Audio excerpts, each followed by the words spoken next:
Kuya, di ba top to ka sa school nyo? Gusto mo, tag-isa tayo ng medal ko? Oh, ito kuya. Anong gagawin ko sa medal mo?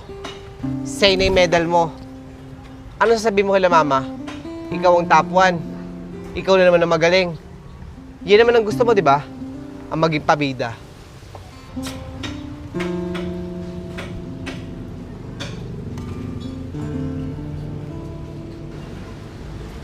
Kuya, binigyan ako ni mama ng teddy bear, oh. Gusto mo, sa'yo na lang? Para may dantayan ka pag natutulog ka? Ano to? Suhol? Hindi ko kailangan yan. Malis ka sa harapan ko.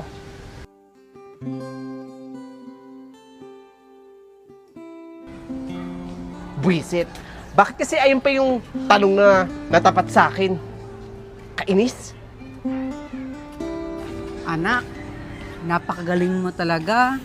Akalain mo, ikaw pa ang nanalo sa quiz binyo kanina. Ilan din yung classmate mo napataob mo. Grabe ka, anak. Eh, madali lang naman yung mga tanong doon, ma. Anak, nakauwi ka na pala? Oo nga, kuya. Kanina ka pa ba dyan? Anak, alam ba tong kapatid mo si Macho? Siya'y nanalo sa quiz din nila kanina. Iba't ibang estudyante ang nakalaban niya. Pero lahat yun, napataob niya. Ang galing mo talaga, anak. Ikaw, kuya, nanalo ka din ba sa quiz binyo kanina?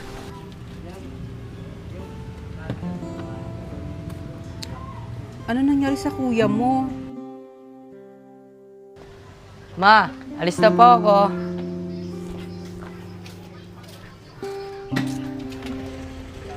Hoy, Macho. Damit ko yan ah. Bakit suot mo yan? Ang kapal naman ng mukha mo. Ubarin mo nga yan. Pero kuya, Anak, nag-aaway na naman ba kayo? Bakit yung nakayaan si Macho suotin yung damit ko? Eh di ba binigay niyo sa akin yan? Eh di sana, hindi niyo lang binili sa akin yan kung ipapasuot niyo rin pala kay Macho. Anak, damit yan ni Macho. Magkamukha lang kasi parehas ko kayong binilihan yan. Ayoko ng ganyan, ma. Ayoko lang may kaparehas. Sa ining dalawang damit.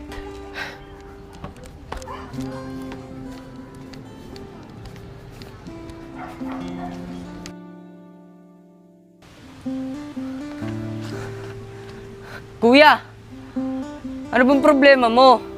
Hindi naman kita inaano, ma. Ba't lagi ka nagagalit sa akin? Alam ko ano yung problema? Yung humiling ako ng kapatid kila mama. Pero ikaw lagi ang nakikita. Kuya, mahal ka ni mama. Kung anong meron ako, meron ka din. Fair sa pagmamahal si mama. Ikaw lang nag-iisip ng ganyan. Fair may mukha mo.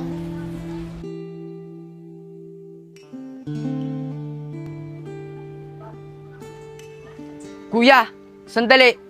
Bakit mo sinisiraan sa amo ko? Kala ko, makakatrabaho na nanira sa akin. Ikaw lang pala.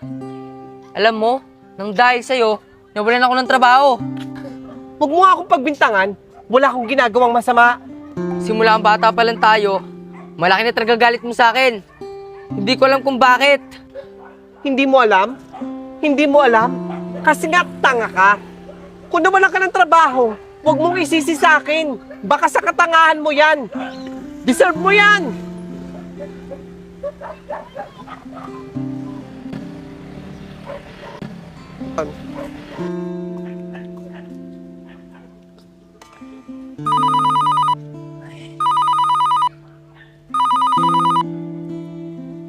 Ma, bakit po? Anak! Ang kuya mo! Ano po nangyari? Na-aksidente! Sige po, pupunta na po ako.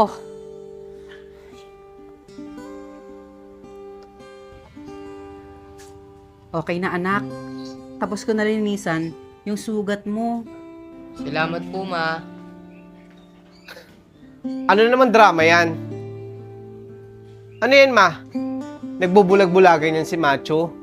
O di ba po, ako lang naman ang naaksidente at hindi naman yung anak ninyo? Anong eksena yan, Macho? Alam ko na. Siguro, ganyan ang ginagawa mo nung mga bata pa tayo. Kapag may mabuti ako nagagawa, eksena ka. Para maging pabida. Aminin mo na.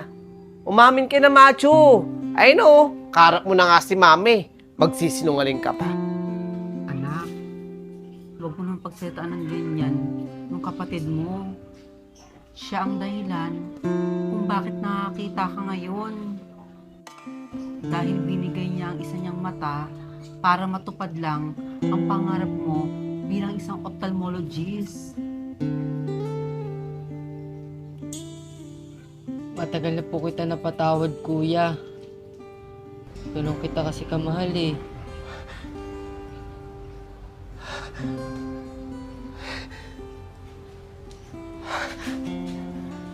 Hindi ko alam.